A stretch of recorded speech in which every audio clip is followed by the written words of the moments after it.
Buen día chicos, chicas, ¿cómo están? Espero que muy bien. Bueno, hoy vamos a desarrollar y a trabajar la segunda clase teórica de lo que es la teoría de los géneros discursivos de Mikhail Bakhtin. Y más allá que vamos a desarrollar los rasgos estructurales del enunciado, que es la unidad real de los géneros discursivos, vamos a tratar de trabajar lo que sería la construcción de discursos sociales que además construyen sujetos discursivos que los consumen, los reproducen y lo trasladan a su propio contacto social o inclusive lo van modificando a través del tiempo y según la esfera de la vida social o la praxis humana, como mencionamos en la primera clase, a veces no se cambian, sino que se repiten y sin ser infinitos se van reproduciendo de la misma manera, aunque con el tiempo, y esta es una de las discusiones que tiene con Saussure Bakhtin, pueden modificarse ya que su uso los puede ir transformando. Pero bueno, seguramente se repetirán algunos de los ejemplos que ya vimos en la primera clase y también se va a tener como muy en cuenta, si pudieron verlo en el aula de Moodle, el sketch de Peter Capusotto que fue publicado, en el cual se distinguen, según una protagonización de Capusotto como ministro de Educación de la nación, con diferentes maneras de hablar y que castiga porque él cree que son incorrectas, aunque pertenecen a una esfera de la vida social que la va reproduciendo y a partir de la cual un sujeto va aprendiendo a hablar. Y eso también distingue a Bakhtin de Saussure, porque según Saussure, el habla no tiene que ver con el aprendizaje de la lengua, sino que la lengua es neutral y para Bakhtin la lengua se aprende como se habla.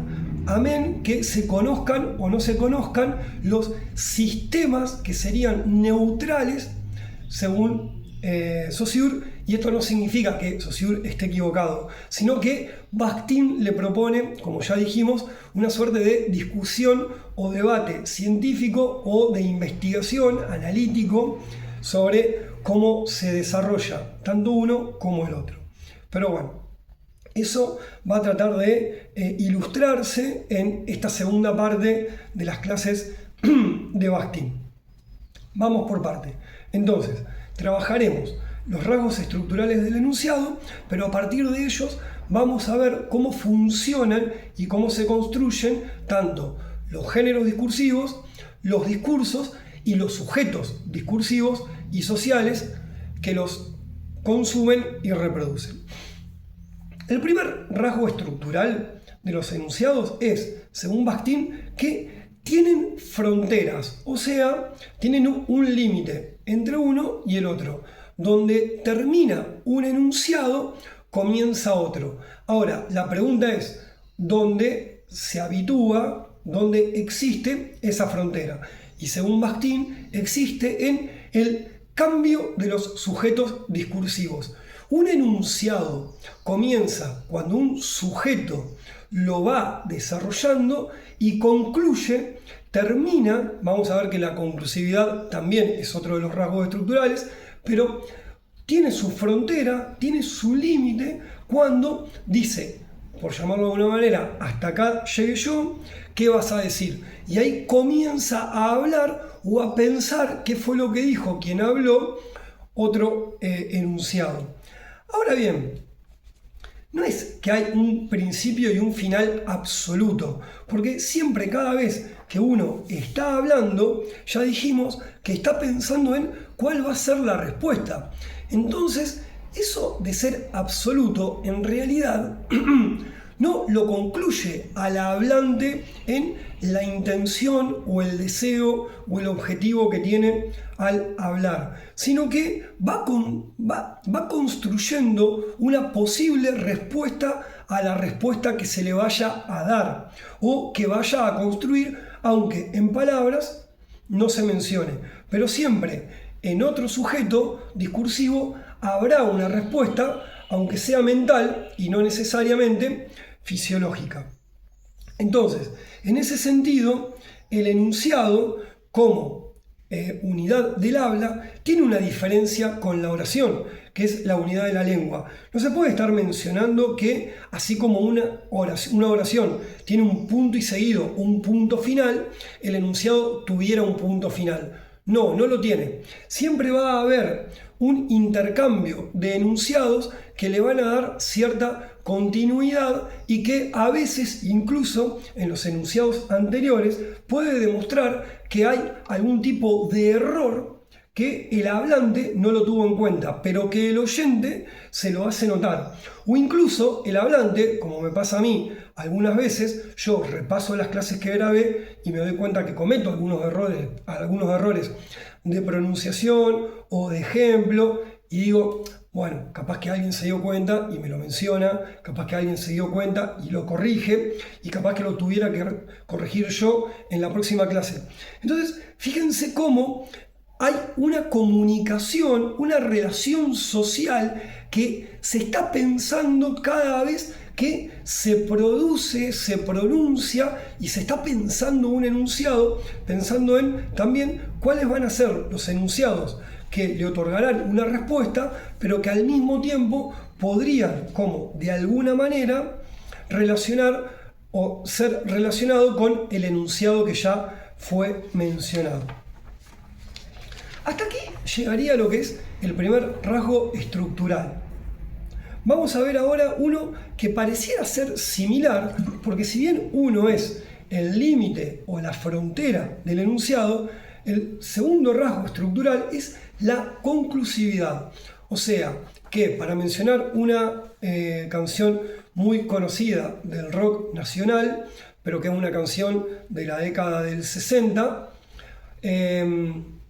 todo concluye al fin, nada puede escapar. Pero entonces en ese sentido la conclusividad le daría un fin a un enunciado determinado. Pero ese fin, insisto, está pensando en que le daría lugar o sería o tendría como propósito una respuesta para que ese fin continúe. Es decir, hubiera una segunda parte, hubiera una tercera parte, como la hay en las películas de aquellos muñequitos que ustedes constantemente ven en estas clases que doy, porque aparte los tengo tatuados. Entonces, pensemos, ¿cuál sería la conclusividad de un enunciado? Bueno, que se da también en un cambio de los sujetos discursivos. Un enunciado concluye cuando comienza a hablar un oyente. Sería que representa una cara interna del cambio de los sujetos discursivos. Tal cambio se da tan solo por el hecho de que el hablante dijo o escribió todo lo que en un momento dado y en condiciones determinadas quiso decir. O sea, cuando todo concluye al fin en un enunciado, cuando ya no tiene más nada para decir.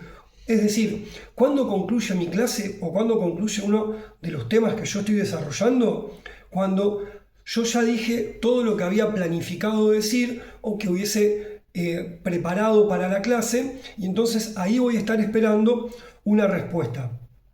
Ahora, ¿qué estoy esperando cuando yo concluyo o termino mi clase? Que me la respondan.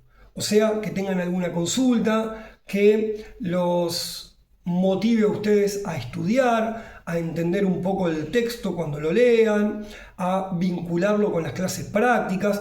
Entonces, hay un montón de elementos que vendrían a ser como los motivos que le darían conclusividad o conclusión o fin a un enunciado. Entonces, más allá del deseo o de también muchas veces la capacidad que uno tiene de hablar o de escribir o de pronunciar algo hasta que o se cansa o no sabe más qué decir, hay tres motivos, tres argumentos por los cuales el enunciado y el discurso concluye, pero siempre continúa porque está esperando ser respondido, o también al mismo tiempo, más allá de lo que se responda o de lo que el hablante cree que va a responderse, está pensando en cómo va a responder esa respuesta. O sea, como ya dijimos, hay una cadena enunciativa, ¿sí?,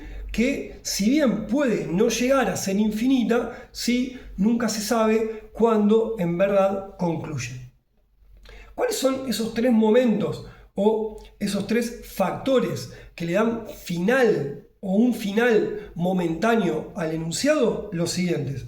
El sentido del objeto del enunciado ha sido agotado. O sea, llega un momento en el que yo voy pasando las páginas del libro o de los apuntes que tomé y digo, bueno, ahora tengo que cambiar de rasgo estructural. O, por ejemplo, si yo fuera un abogado y estuviera en un juicio, si yo tuviera que defender o culpar a alguien que ha sido denunciado, lo defiendo hasta determinado momento y hasta acá llegó mi defensa. Pero también, si yo tengo que tratar de argumentar que el jurado vote para culpar a ese sujeto acusado, digo, bueno, hasta acá, señor juez. Entonces fíjense cómo, llegado o agotado el motivo o el objetivo por el cual yo estoy hablando, le voy a dar un fin a mi enunciado. El segundo momento sería que el enunciado se determina por la intencionalidad discursiva o la voluntad discursiva del hablante. O sea, el deseo y la posibilidad de ser contestado tiene también una relación, un vínculo inmediato con la intención que yo tengo de provocar en quien me escucha o en quien me lee.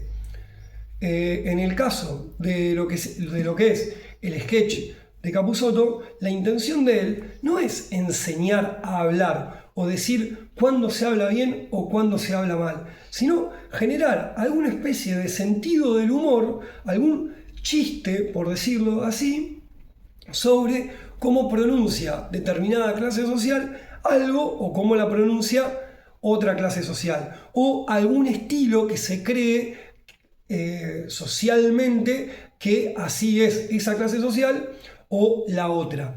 Entonces fíjense cómo la intención del hablante va modificando de algún modo no solamente el estilo del enunciado, sino también su conclusividad. O sea, todo humor tiene que tener un límite, porque tampoco es que Capusotto, y esto lo sabemos bien, aunque ya no existan más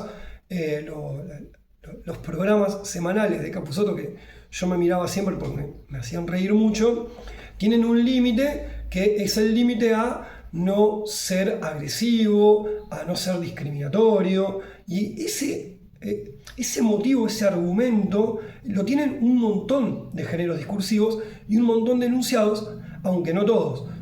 Porque, por ejemplo, si yo pusiera a discutirme lo que son los discursos de odio, justamente la intención del hablante, por no decir la atención de muchos políticos que hoy nos gobiernan, tienen como intención agredir, discriminar, ya sea racional, xenófoba, sexualmente o políticamente, partidariamente, e inclusive se quejan hasta muchas veces de clases sociales bajas, de la pobreza. Es como que la discriminan permanentemente.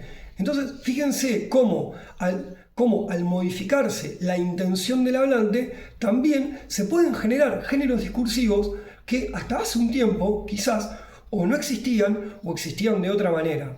Y fueron notablemente castigados, censurados. Bueno, hoy parecería que no lo son tantos, pero podría llegar en algún momento, por favor, a ser censurados y también a ser denunciados, porque el odio genera un enunciado que genera otro enunciado que pretende generar odio o que pretende generar disputa o enemistad o adversidad, y eso honestamente no está generando un buen vínculo social.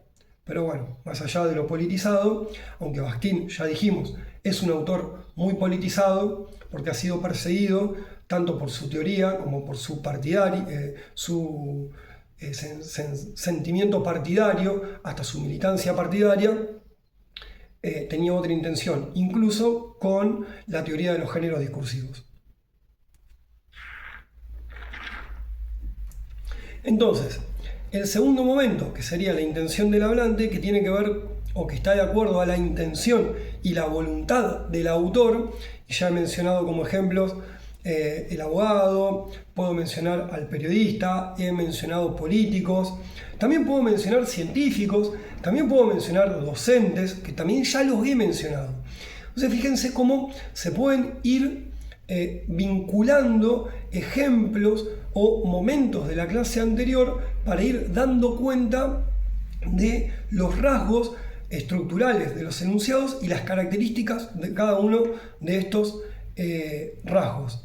Y el tercer momento o el tercer motivo de la conclusividad tiene que ver necesariamente con lo que construye los enunciados, que son el tipo de género discursivo al que pertenecen. Y de esta manera, entonces, cada conclusividad está vinculada o está realizada o está construida de acuerdo a cuál es el género discursivo mediante el cual se está comunicando o hablando o relacionando con otras personas o con otro grupo de personas, más allá del género discursivo propio que yo estoy utilizando. Y esto daría lugar entonces también a los dos primeros momentos o a las dos primeras razones o motivos, que son el sentido agotado y la intención del hablante.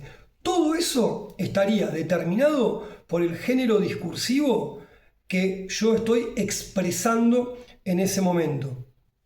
Motivo por el cual el género discursivo sería de alguna manera la fuente donde se conoce la lengua también.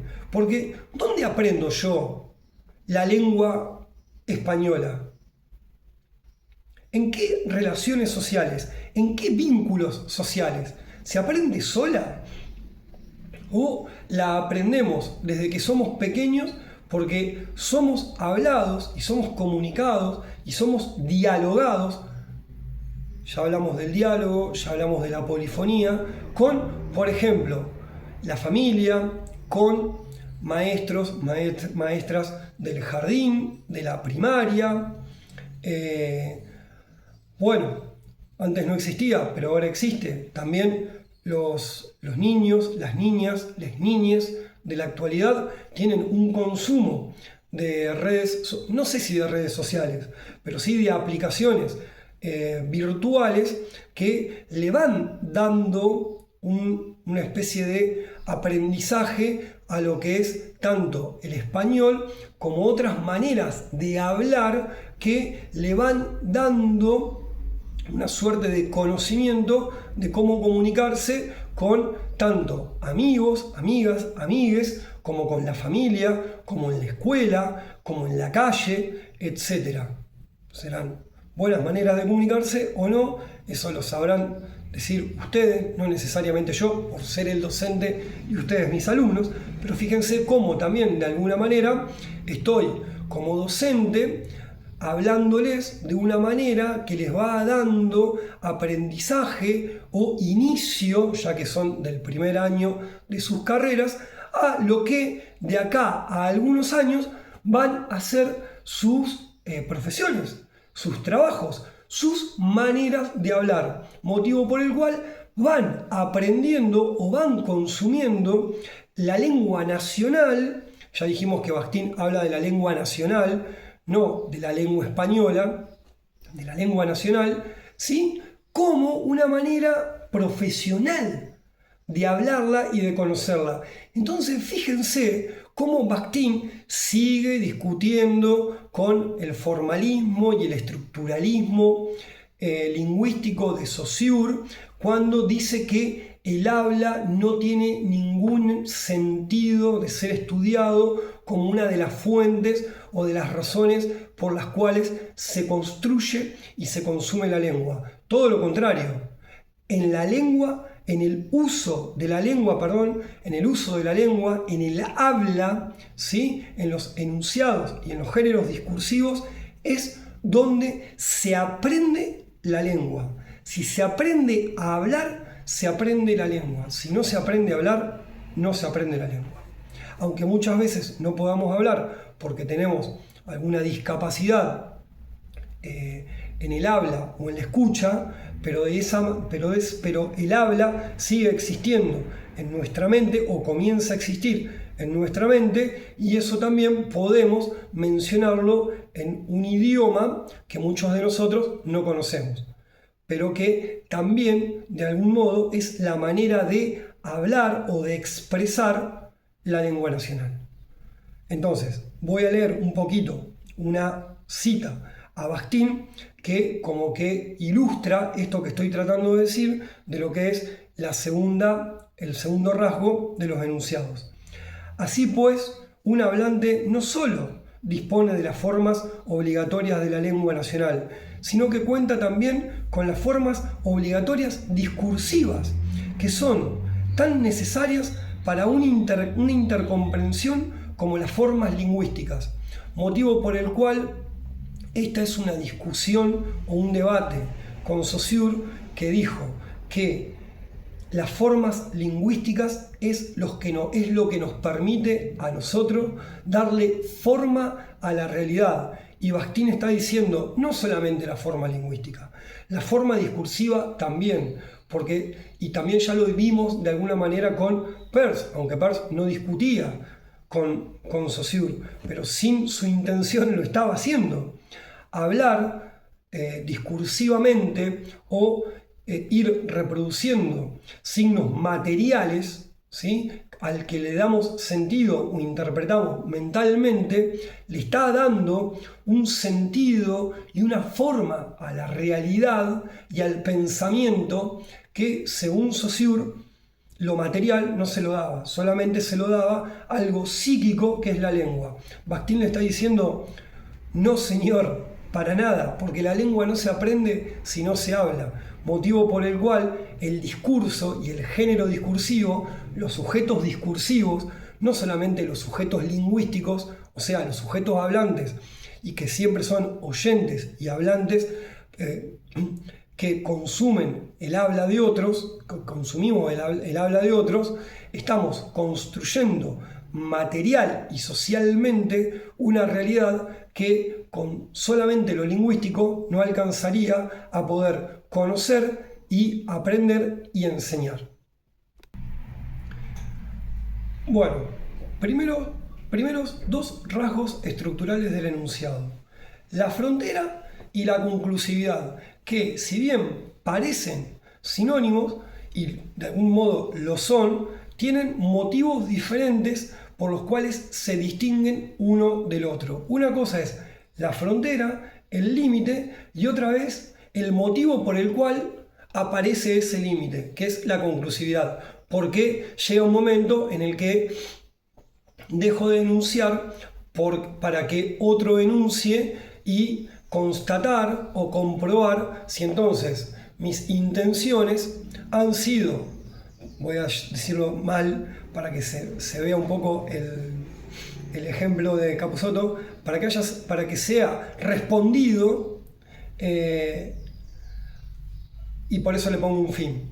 Ahora va a haber otro que pareciera ser algo parecido o lo mismo, porque si uno habla de frontera, de conclusividad, también parece que de lo que está hablando es de una expresión que en algún momento tiene un límite, tiene una conclusión, tiene un fin. Entonces, el tercer rasgo estructural del enunciado es la expresividad del hablante.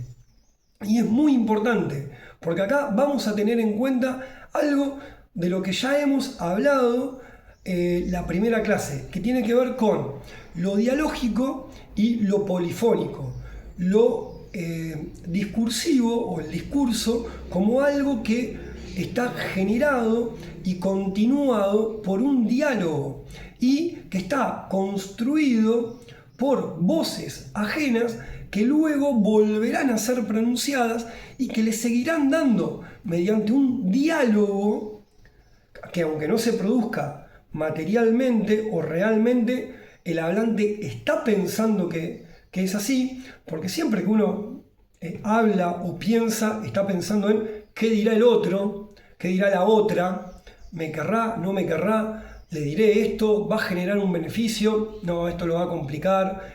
Fíjense cómo siempre hay un motivo dialógico, tanto en cuando pensamos solos o solas lo que queremos decir o lo decimos, existen.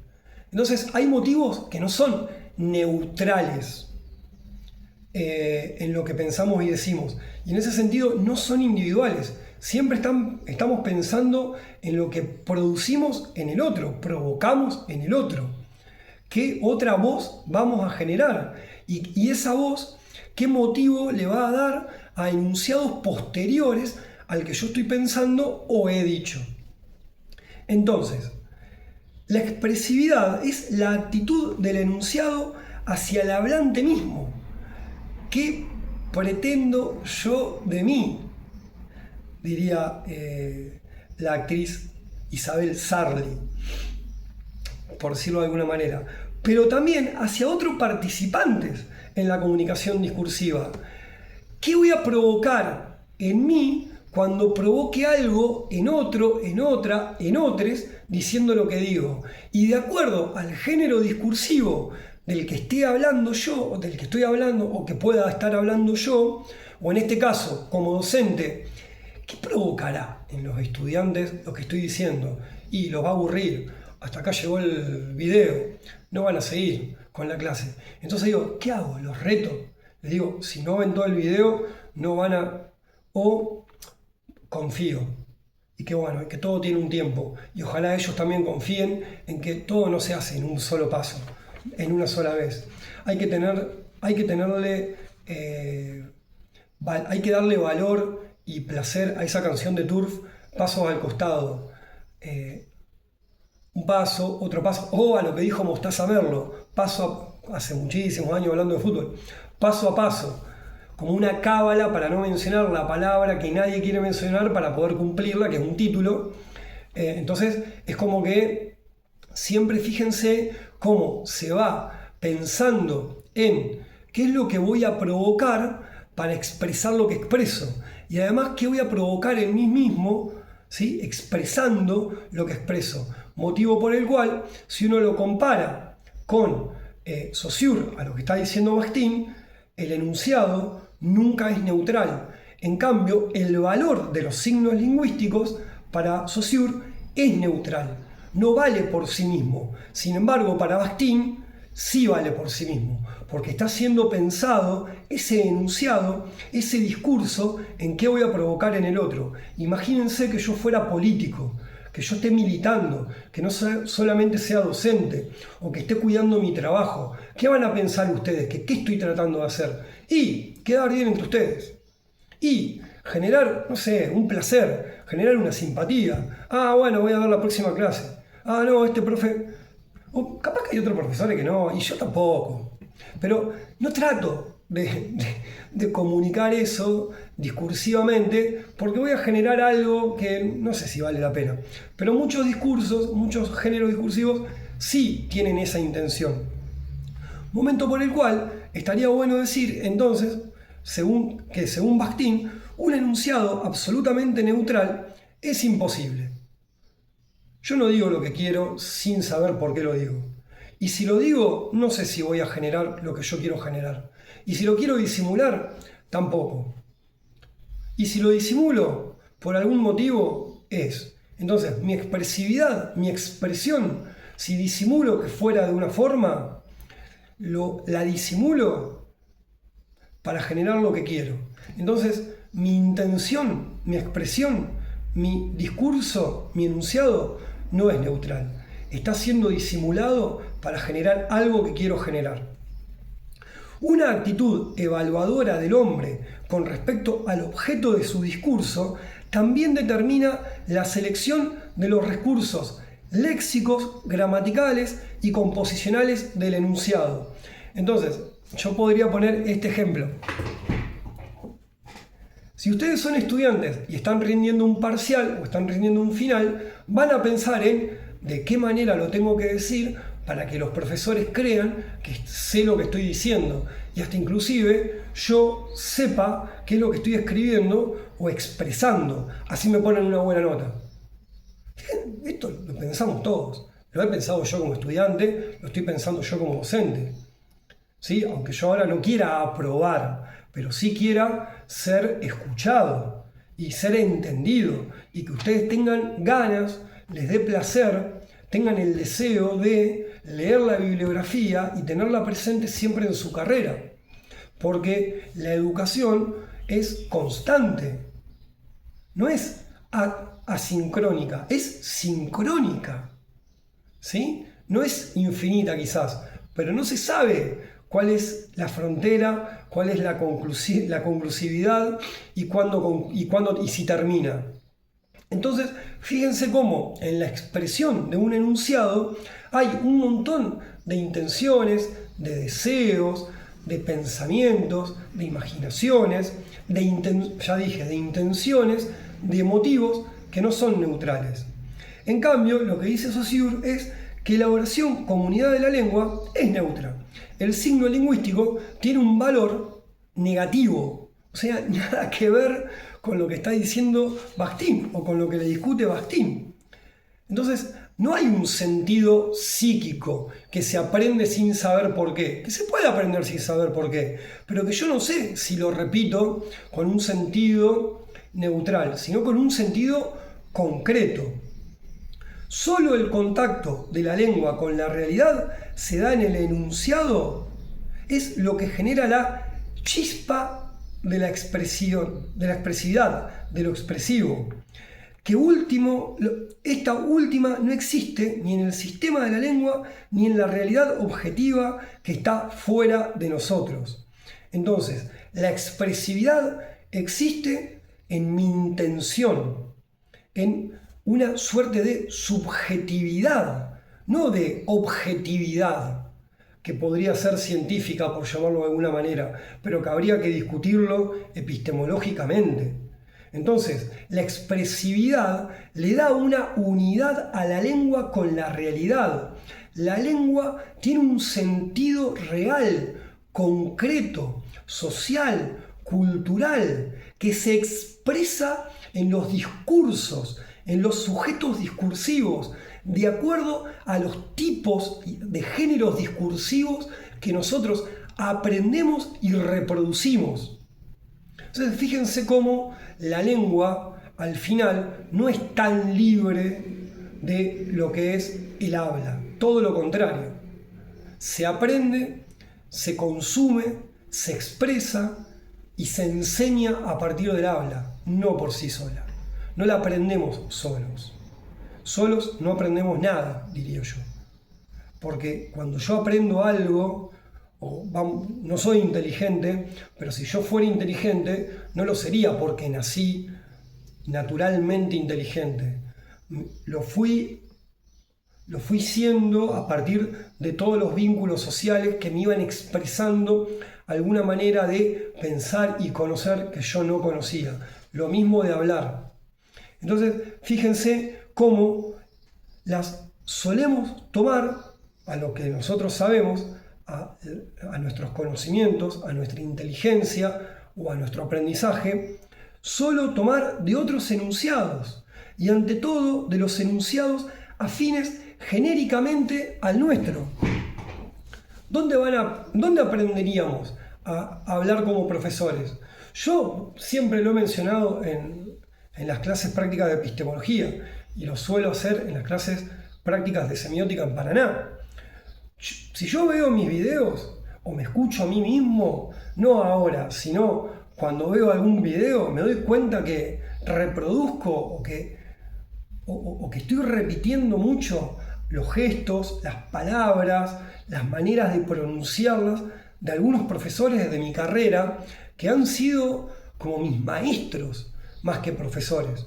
Entonces, es como que, recién lo pronuncié de esa misma manera, entonces es como que todo lo que uno aprende y todo lo que uno expresa siempre es genérico y es dialógico. Se aprende en diálogos o inclusive en escuchas que uno tiene de personas que los han, quizás sin su intención, contagiado de algo que los atrae y que les genera un placer y un deseo que quisiera compartir y con el que construye su propio discurso. En ese sentido es donde Bakhtin le da mucha relevancia y semiótica se lo quiere dar a lo que sería que hablamos y conocemos gracias a los diálogos, a la polifonía. Ningún enunciado es neutral en el sentido que siempre es consumido y reproducido y compartido y tratando de ser generoso mediante los diálogos, mediante las comunicaciones. Y es aprendido por voces ajenas, es decir, por mensajes o enunciados polifónicos. Y al mismo tiempo, esa polifonía de la que nosotros somos protagonistas, de enunciados o de discursos ajenos que podrían ser no repetidos, sino expresados de aquí a vaya a saber uno cuántos años en el futuro. Habría que viajar en el tiempo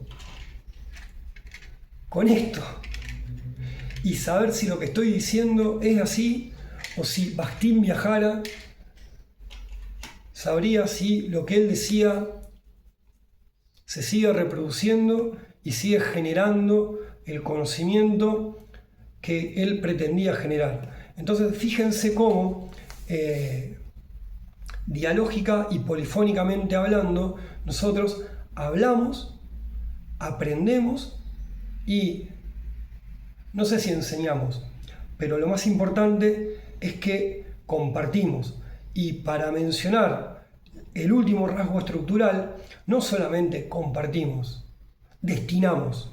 El cuarto rasgo de los enunciados es que nuestros enunciados siempre están orientados, destinados, se producen en vistas de una respuesta y que esa respuesta no sea a mi favor, sino a favor del diálogo, a favor del otro, de lo otro. Lo que importa son los diálogos que se pueden tener con los otros y que los otros sean tan compañeros, tan compañeras, tan compañeros en el aprendizaje de una realidad que no nos discrimine, no nos defraude, pero que no nos defraude en un sentido individualista. Porque si Bakhtin es un militante del comunismo, lo fuera yo o no lo fuera, que creo que no lo soy, es muy importante tener en cuenta que los géneros discursivos, los enunciados, si bien muchas veces no son pensados en y para los otros y por los otros, sí es necesario pensar que muchas veces lo que yo sé o lo que yo aprendo o lo que yo consumo está bueno que esté generado y además compartido y destinado con un motivo.